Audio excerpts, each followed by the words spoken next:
이제 좀 큰 교회는 부목사님이 이제 사회를 보고 말씀 읽고 담임 목사님이 설교를 하는데 그 부목사님이 토요일날 근무를 열심히 한 것 같아요. 뭐 영화를 늦게까지 보진 않았을 거고 뭐 산을 왔다 갔다 해서 피곤한 건 아니었는데 이제 어버이 주일 때 설교 본문을 읽다가 에베소 6장 1절부터 3절까지 말씀을 읽다가 실수했겠죠. 이렇게 얘기를 했습니다. 내 아버지와 어머니를 공경하라 이렇게 해야 되는데 이렇게 읽었어요. 내 아버지와 어머니를 공격하라. 근데 이렇게 이제 읽었는데 그 다음에 아닙니다 이렇게 말할 수도 없잖아요. 근데 이제 목사님이 설교하려면 수습을 해야 되잖아요. 수습을. 근데 참 성도들이 그 담임 목사님 얘기를 듣고 참 지혜로웠다 이렇게 평가를 하더라고요. 저도 들은 얘기인데 여러분 부모 공경해야 하는데 자칫 잘못하면 우리 자녀들이 부모를 공격하는 사람이 있으니까 조심해야 된다고 이렇게 이제 해석을 쫙 달았어요. 자, 옆 사람하고 한번 이렇게 인사할까요? 자, 부모 공격하지 말고 부모를 공경합시다. 부모를 공경합시다. 할렐루야. 오늘 본문의 말씀은 한 시대 가운데 영적으로 정말 타락해 있고 영적인 암흑기, 사사기에 그 정말 말미를 달리는 시대 가운데 있습니다. 정말 어디서 하나 정말 훌륭한 사람이 나와서 민족의 지도자가 나와서 이 역사를 반전시킬 인물을 기대하고 있는 차였습니다. 그래서 이 시대 가운데 마지막 사사였고 첫 번째 선자인 사무엘이 혜성같이 등장합니다. 이 선자를 통해서 여러분이 잘 아는 사울과 다윗 외게 기름 붓고 다윗의 후손을 통하여 우리가 그리던 메시아가 이 다윗의 계보에서 탄생하게 됩니다. 그런 물꼬를 틀고 역사의 전환기를 맺게 했던 인물이 여러분 사무엘이라는 인물입니다. 근데 여러분 이 사무엘의 인물을 탄생케 했던 사무엘의 인물을 만들었던 그 인물은 누구냐? 하나님의 전적인 은혜겠지만 하나님의 전적인 통로를 통해서 쓰임받았던 인물은 사무엘의 어머니 한나였습니다. 믿음의 위대한 어머니입니다. 오늘 어버이 주일을 맞아서 이 한나에 대한 어머니에 대한 사랑을 함께 생각해 보면서 우리가 잃어버렸던 부모에 대한 감사, 부모에 대한 은혜를 다시 한번 회복하는 은혜와 축복 있는 시간 되시기를 축복합니다. 오늘 이 한나는요, 여러분 한나의 가정 이야기를 좀 배경을 알아야만 이 본문을 좀 이해할 수 있는데 한나는 자식이 없었습니다. 그의 경쟁자가 있었는데 첩인 분인나가 있었어요. 이름이 분인나잖아요. 분을 엄청 내게 해요. 누굴요? 한나에게. 그래서 한나가 한을 서리게 한 게 한나가 한이 서린 게 나의 한나예요. 자, 별로 재미없네요. 이 분인나가요 그런 얘기를 한 거예요. 고대 시대에 조왕지처로서 그 자리만 차지하고 어떻게 자식도 없고 그 다음에 아이도 못난 아이가 엄마가 어떻게 어머니라고 말할 수 있고 조왕지처의 역할을 할 수 있느냐, 계속적으로 이 한나의 마음을 격분시켰습니다. 마음이 얼마나 괴로웠을까요? 자식 못 낳는 것도 힘든데 그 옆에서 얘기하는 그 분인나의 말이 더 미웠을 겁니다. 마음 둘 게 없어요. 그래서 옆에 그것을 지켜보던 이 남편인 엘가나 있잖아요. 가끔가다 남편도 위로가 되는데 남편은 남의 편일 때가 많아요. 그래서 그걸 위로한답시고 얘기해요. 제사를 드릴 때마다 다른 사람은 내가 하나를 주는데 너에게 갑절에 재물을 주지 않느냐? 그러면서 이렇게 얘기합니다. 야, 저쪽에 있는 10 아들보다 나 한 사람 만족하지 않아? 야, 내가 너의 선물 아니야? 이렇게 얘기를 합니다. 여러분 어떠세요? 이런 상황 가운데 있을 때 이런 남편이 얘기할 때 위로가 됩니까? 얄밉습니까? 미워요. 어떤 분입니까? 미워요? 그런 얘기를 하고 있는 거예요. 1장 8절에 보니까 10 아들보다 나가 낫지 않냐? 이렇게 위로한답시고 위로한 게 지금 이 한나의 마음을 긁게 만듭니다. 그러니까 사람한테 위로받을 수 없고 마음에 정말 여러 가지 그 자식 없는 것 때문에 고통과 괴로움 속에서 한나란 날을 지내는데 실로에 있는 하나님의 장막에 가서 하나님께 울면서 기도할 수밖에 없어요. 한나가 한이 서린 기도를 합니다. 하나님께 간구합니다. 눈물로 무릎으로 기도하다가 얻은 아들이 누구라고요? 사무엘입니다. 이 사무엘.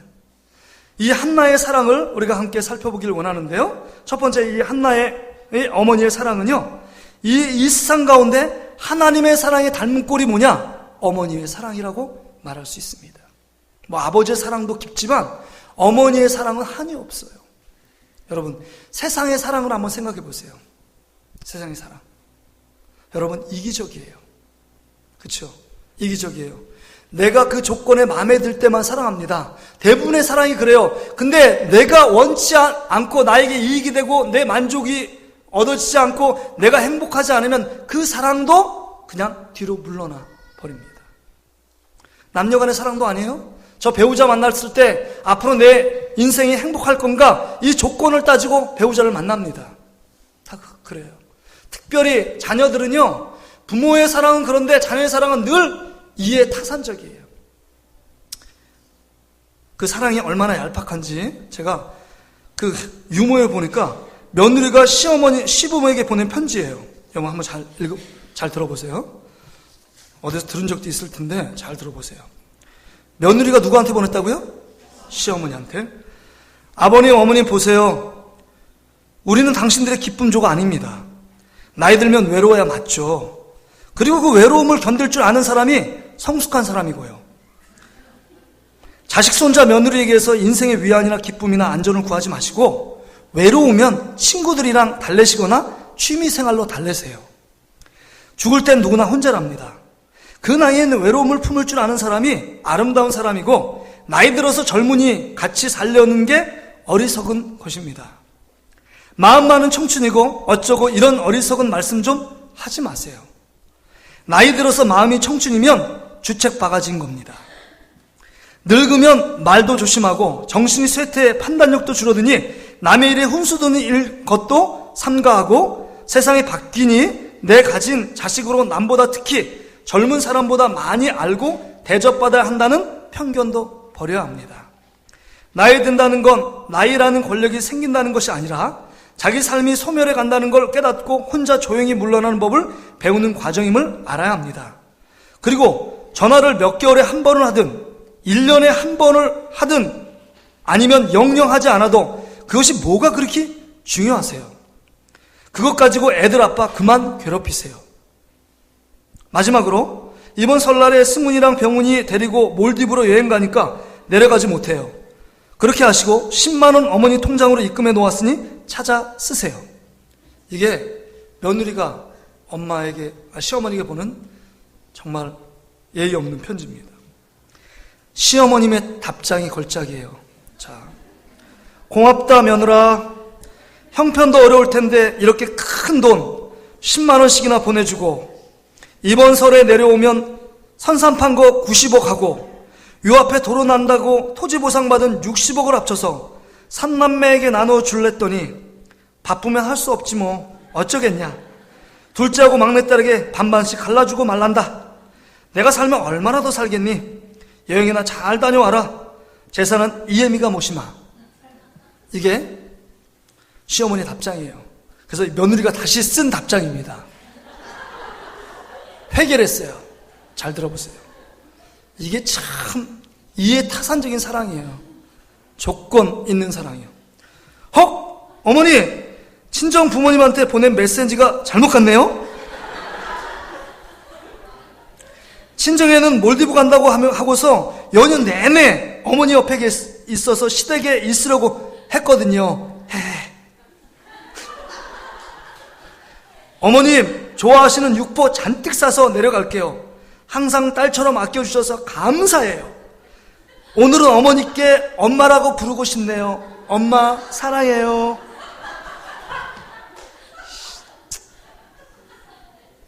이게 우리 사랑이에요.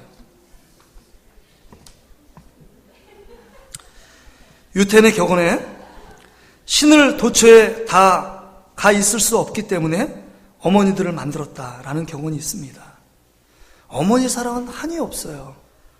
무료한 일상적인 사랑을 마다하지 않고 그 일상의 삶에 그 고단함과 지침과 힘듦을 뒤로하지 않고 정면으로 맞서는 그 사랑을 가진 분이 어머니입니다. 똑같은 다람쥐 쳇바퀴 도는 삶에서 그래서 이 나라를 유지하고 가정을 유지하고 지키는 게 어머니의 힘입니다. 계속 사랑을 줘도 또 주고 또 주고 싶은 게 어머니의 마음입니다. 제가 5월 3일 날 석가탄신일 날 이제 5월 8일 날 가기가 그래서 먼저 가서 저 아내와 같이 이렇게 어머니 뵙고 같이 식사도 하고 그랬습니다. 작은 선물도 드리고.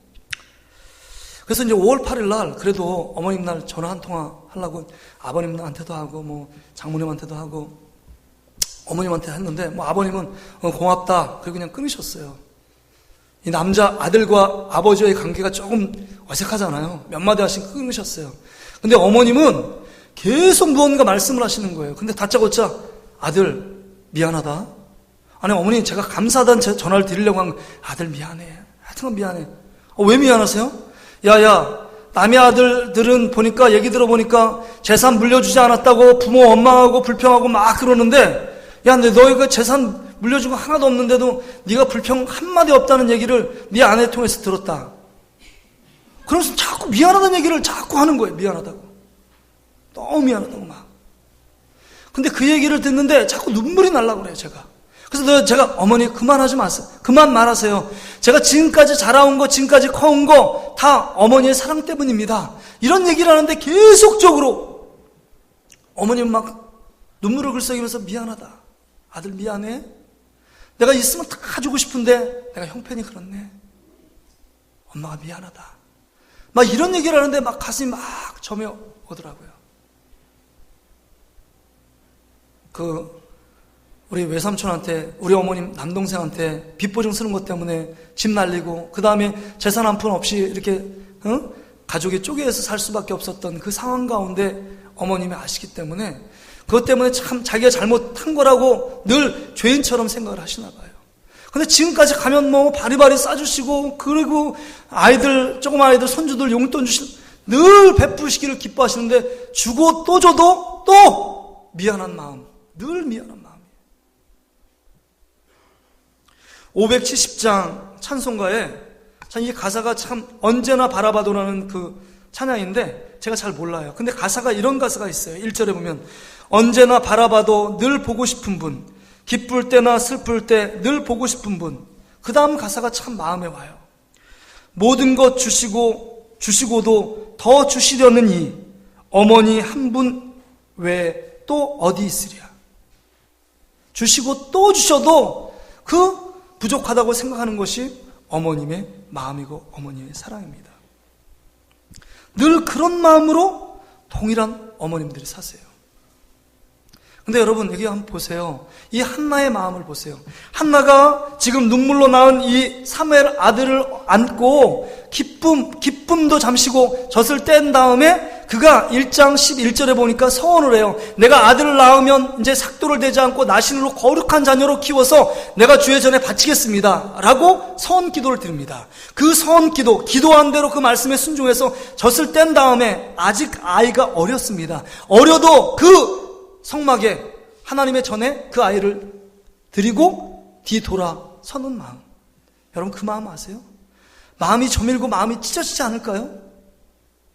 근데 그것이 어머니의 사랑이에요. 왠지 아세요? 내가 육신적으로 인간적으로 키우는 것보다도 하나님을 통해서 크면 더 올바르게 바르게 클 것을 알기 때문에 그 어머니, 한나의 어머니의 그 사랑, 그 큰 사랑을 가지고 눈물을 흘리면서 뒤돌아 설 수밖에 없는 그 한나 어머니의 마음이에요. 어머님의 사랑이에요. 제가 그 마음을 한 100분의 정도 이해해요. 우리 누님이 카나다로 해서 우리 매역이 이제 목사님이니까 카나다 밴쿠버로 이민 목회를 하신대요. 근데 우리 누님이 저보다 늦게 결혼하셨어요. 그러니까 첫째, 우리 가정에서 우리 집안의 첫째 아들은 예담이 첫째입니다. 근데 예담이를 우리 누님이 너무 이뻐해서 자기 아들처럼 너무 이뻐해요. 어디 그냥 퇴근해가 오면 이 애를 한번 어머님이 씻겼는데도 또 자기 씻기고 막 자기 아들처럼. 그러니까 카나다 밴쿠버 가는데 그 아들 예준이, 지금 손 한쪽 없는 그 예준이가 한 2살 때였는데요.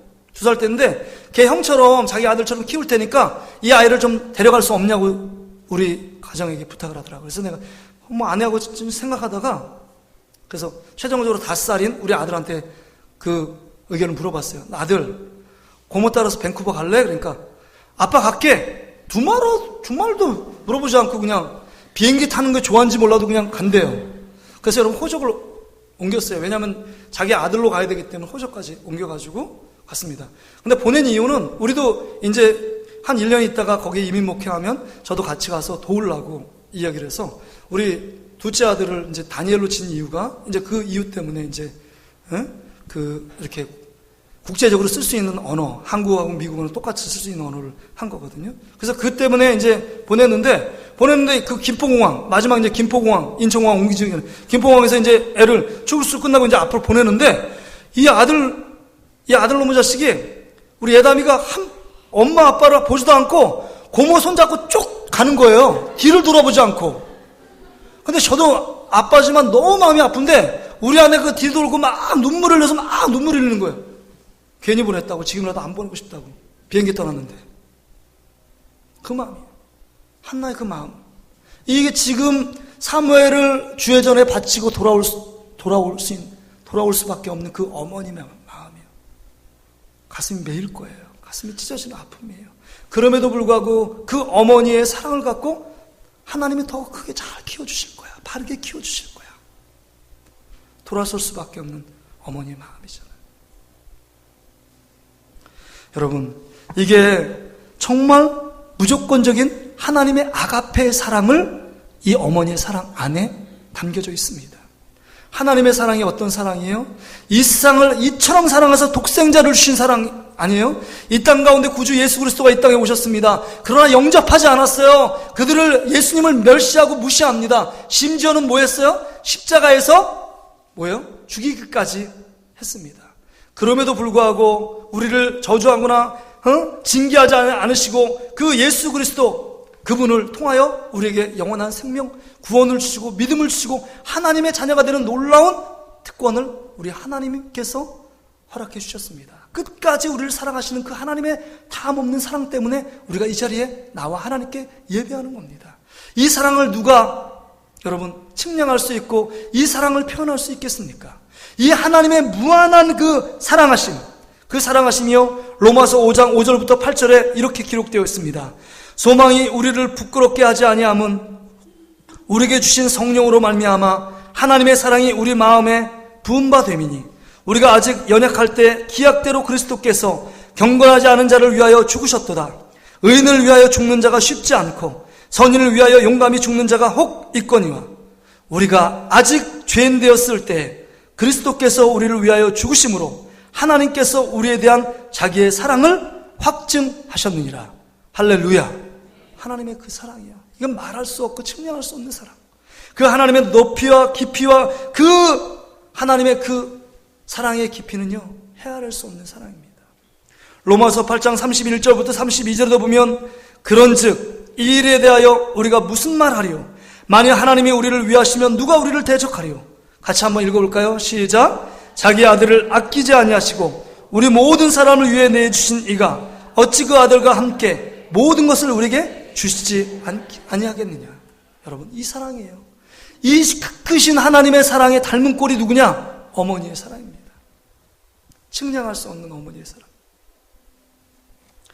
한나의 사무엘의 어머니는 이 한나의 어머니의 마음이 이런 사랑이었다는 겁니다.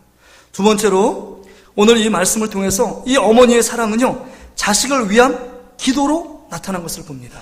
오늘 여기 말씀을 보세요. 말씀 보면 여기 26절 27절을 보세요. 한나가 이르되 내 주여 당신의 사심으로 맹세하나이다. 나는 여기서 내 주 당신 곁에 서서 여호와께 기도하던 여자라. 이 아이를 위하여 내가 기도하였더니 내가 구하여 기도한 바를 여호와께서 내게 허락하신지라. 이렇게 했어요. 지금 무릎과 눈물로 낳은 아들이 사무엘입니다. 사무엘을 낳기 전에도 늘 기도했습니다. 자식을 얻도록. 그 이후에 자식을 성전에다 드리고 난 다음에 여러분 한나 어머니가 쿨쿨 잠만 잤겠어요? 드라마 보고 TV만 봤겠습니까? 아니잖아요. 자식을 들인 이후에도 노심초사, 자식은 부모 생각 안 해도 부모는 늘 자식에게 꽂혀 있어서 행여나 다칠까, 행여나 아침, 점심, 저녁은 먹을까 생각하는 게 부모의 심정 아니겠어요? 늘 위에서 근심하며, 늘 걱정하며 기도로 늘 눈물 뿌려 기도했던 그 무릎의 사람이 한나였습니다. 한나. 이런 기도의 무릎 밑에서 누가 컸느냐? 사무엘이 컸습니다. 사무엘은요, 놀라운 고백을 해요. 이 영적인 그 어머니의 기도의 영성을 받아서 자기가 뭐라고 고백하느냐? 사무엘상 12장 23절에 내가 여호와 앞에서 결단코 기도 쉬는 죄악을 범치 않겠습니다 라고 결단합니다. 기도 쉬는 죄가 쉬는 것이 죄라고 고백해요. 그럴 정도로 늘 매순간 기도의 사람, 하나님 앞에서 기도와 무릎으로 살았던 사람이 사무엘입니다. 그의 영성은 그 어머니 한나의 영성이었습니다. 자식을 사랑하지 않는 부모가 어디 있습니까? 그러나 여러분, 자식을 사랑한다고 돈을 주고 가르쳐주고 그게 끝이라고 생각하십니까? 아니에요. 요즘 여러분 초등학교만 딱 돼도 부모님이 돈이 있는지 없는지, 우리 집이 가난한지 부유한지를 안 돼요, 육감적으로. 그래서 초등학생 딱 되면 부모님이 부자다 그럼 공부 내려놓는데요. 아, 나는 부모님 덕 보고 살아야지. 그게 이제 캥거루족 아니에요? 늘 부모 그늘 밑에 삽니다. 근데 이제 부모가 너무 못 산다 그럼 이 공부라도 해야 되겠다, 뭐 이런 생각을 한다는 거죠. 근데 여러분, 정말 부모된 우리들이 자녀를 사랑함으로 무엇을 표현할 겁니까? 무엇을 줄 겁니까? 무엇을 남기겠습니까? 우리가 주고 남기는 거, 우리가 손대면요, 부모가 손대면 망치는 일밖에 없어요. 아이가 격길로 나고 격분하고 감정을 공유하는 게 아니라 공유하려고 들어가다가 싸우기에 바쁜 우리의 모습을 봅니다. 자녀들은 많이 싸우잖아요. 근데 우리가 손대는 게 아니라 하나님이 손댈 수 있도록, 하나님이 우리 자녀를 만져줄 수 있도록 그 통로는 하나님께 기도하면 그렇게 되는 줄 믿습니다. 위대한 사람 밑에는 항상 무릎으로 기도했던 수많은 어머니의 기도가 있었습니다.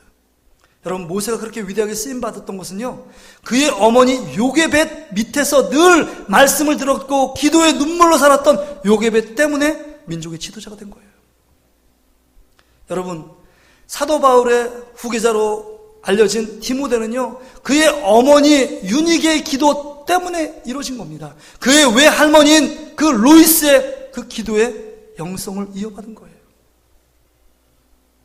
특별히 기도로 한 시대를 바꿨던 인물이 있습니다. 한나도 마찬가지지만 여러분 알고 있는 성 어거스틴이요. 어거스틴은요, 엄청나게 여러분 정말 문제였습니다. 초등학교 때 여자하고 사고쳐서 애를 낳아요. 그 다음에 이단에 빠져서 만이교라는 그 신봉하고 잘못된 종교에 가서 그냥 푹 빠져서 어머니의 늘 근심과 걱정되는 아들이었습니다. 그 어머니가 누구냐면 모니카라는 어머니예요. 그래서 이 움직이는 기도 제목인 이 어거스틴을 보면서 어떠할 방법이 없었어요. 인간적으로 권면하고 말을 해도 전혀 듣지 않는 거예요. 그래서 늘 주회전에 올라가서 하나님께 기도하기 시작했습니다. 근데 1년, 2년, 10년, 20년 기도도 바뀌질 않는 거예요. 근데 그 교회에 주교였던 암브로스가 한마디 말을 통해서 기도 무릎 가운데 지쳐있는 이 모니카를 다시금 힘을 내고 깊은 기도로 나가도록 만든 한 말이 있었습니다. 모니카 성도님, 잘 들어보세요. 기도하는 어머니를 둔 자녀는 절대로 망하는 법이 없습니다.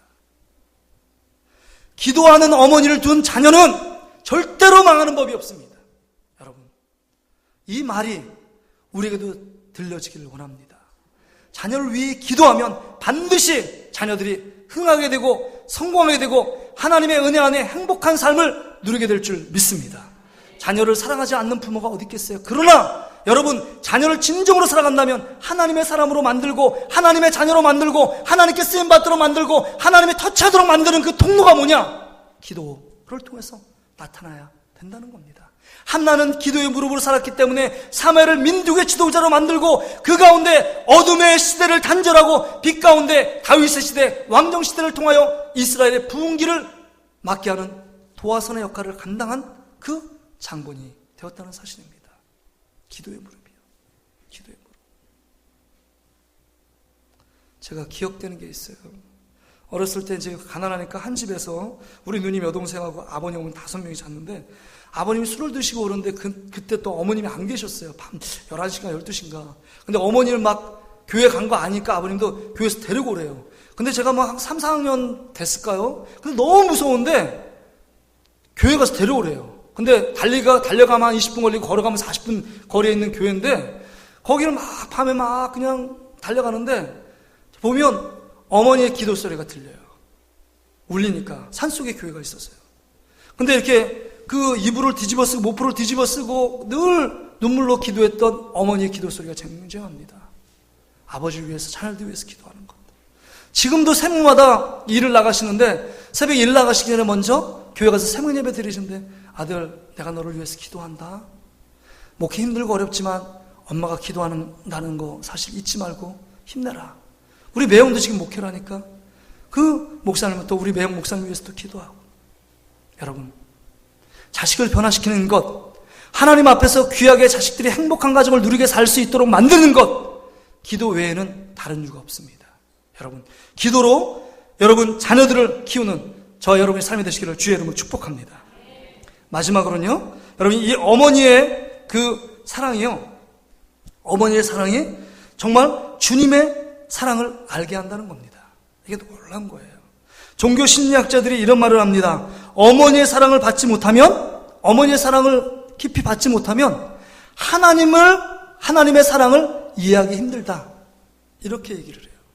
다시 말해서 믿는 자들이 예수 그리스도를 믿고 하나님을 믿게 된 거, 그 기초에는 어머니의 사랑이 기반이 되어 있다는 거예요. 여러분, 그래서 탈선해서 그 다음에 극악무도한 살인죄를 짓고 그래서 사형수 하는 사람들 대부분 보면 부모의 사랑을 받지 못한 사람들입니다. 사랑을 받아야 될 때 사랑받지 못했기 때문에 여러 가지 정신적인 병도 걸리고 정신분열증 걸리는 사람들이 2배는 높다는 통계 자료가 있습니다. 어머니의 사랑을 받지 못한 자녀들이. 그렇습니다. 모든 신앙의 기초가 어머니의 사랑, 그 사랑 때문에 우리가 하나님의 사랑을 어렴풋이 알게 되는 겁니다. 일본에 내려오는 전설이 있대요. 이건 전설입니다. 성경이 아니에요. 잘 들어보세요. 또 목사님 저렇게 얘기했다고 얘기하지 마시고요. 어떤 전설이냐면, 시골 산골에 어머니를 모시고 사는 그 아들이 있었습니다. 근데 노모가 아주 나이가 많았어요. 근데 이제 사랑하는 그 아내가 생겨서 이제 결혼을 했습니다. 결혼해서 행복하게 살다가 이 아내가 불치병이 걸린 거예요. 아내를 살릴 방법을 궁금하다, 이런 방법 저런 방법 다 썼는데 안 되는 겁니다. 안 되는데 그때 어떤 사람을 통해서 산 사람의 간을 먹으면 살 수 있다는 얘기를 들린 거예요. 근데 하지 말아야 될 이 아들이 생각을 합니다. 그래서 산 깊숙이 어머니를 데리고 어머니를 죽여서 그 간을 꺼냅니다. 간이 막 펄떡펄떡 뛰어요. 그 간을 안고 아내를 살릴 꿈에 부풀어 막 달려오는데 그 뒤에서 어머니 혼이 이야기를 합니다. 아들아, 너무 빨리 뛰지 마. 빨리 뛰다 넘어질까? 조심해. 이 말이 들려왔다는 거예요. 어머니는 죽어서도 자식 생각밖에 없어요. 너희 배은망놈 한 놈, 내가 지금까지 키워준 게 어딘데 네 아내 때문에 나를 죽여? 이런 말을 안 했다는 거죠. 이게 부모의 사랑이에요. 부모님의 사랑. 그럼 우리가 이 부모님의 사랑을 받은 우리들이 어떠한 삶을 살아가야 될까요? 아까 얘기한 것처럼 한나가 자식들을 위해서 기도할 뿐만 아니라 에베소 6장 1절부터 3절의 말씀처럼 부모를 공경해야 돼요. 공격하는 게 아니라 공경해야 합니다. 진정으로 우리 마음의 사랑을 갖고 존경하고 그 어머니 아버님을 있는 모습 그대로 인정해 줘야 합니다. 출애굽기 10계명을 보잖아요. 근데 여러분 10계명 가운데 여러분 죽여야 될 계명이 많이 있어요. 고의적으로 사람을 살인한 사람 반드시 죽여라, 이런 얘기를 해요. 그런데 거기서 어머니를 친 자는 반드시 죽이래요. 그 다음에 부모님을 욕한 사람은 반드시 죽이래요. 어마어마하게 그 규율이 강합니다. 근데 그거 보니까 아버지 그 대리자로서, 하나님의 대리자로서 어머니 아버님을 세우는 거예요. 여호와의 이름을 망령되기 일컫는 자를 죄 없다 말하지 않겠다고 얘기한 것처럼 그 지금 어머니 아버지를 대신해서, 하나님을 대신해서 어머니 아버님을 세우는 겁니다. 여러분, 그걸 아셔야 돼요. 우리가 부모를 공경하고 부모님을 섬겨야 합니다. 그것이 믿는 자의 삶의 태도입니다. 보이지 않는 하나님을 섬긴다고 말하는데 보이는 부모님에게 효를 다하지 않는 것, 이건 믿음의 길에서 떠난 사람입니다. 믿는 자들은 그래서 그 앞에 서 있어야 돼요. 주님께서 원하시는 삶 살아야 합니다. 여러분, 효도받기 원하시는 분요, 자녀들을 믿음 안에 가고 예수 그리스도를 만난 사람, 하나님을 경험한 사람은 반드시 부모를 섬길 수밖에 없어요. 말씀을 정리하면서 한 영상을 한번 보여드리겠습니다. 한 영상은 우리 어머니의 사랑만 얘기했는데, 그럼 아버지 사랑은 뭐냐? 아버지 사랑을 다뤄요. 아버지 사랑, 이 영상 보고 설교를 마치겠습니다. 불 좀 꺼주세요.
이게 어버이의 사랑이에요. 우리 높고 높은 하늘이라, 이 어린 찬송가에 나오는데 어른 찬송가 안 나오더라고요. 이 찬양 부르고 함께 기도합시다.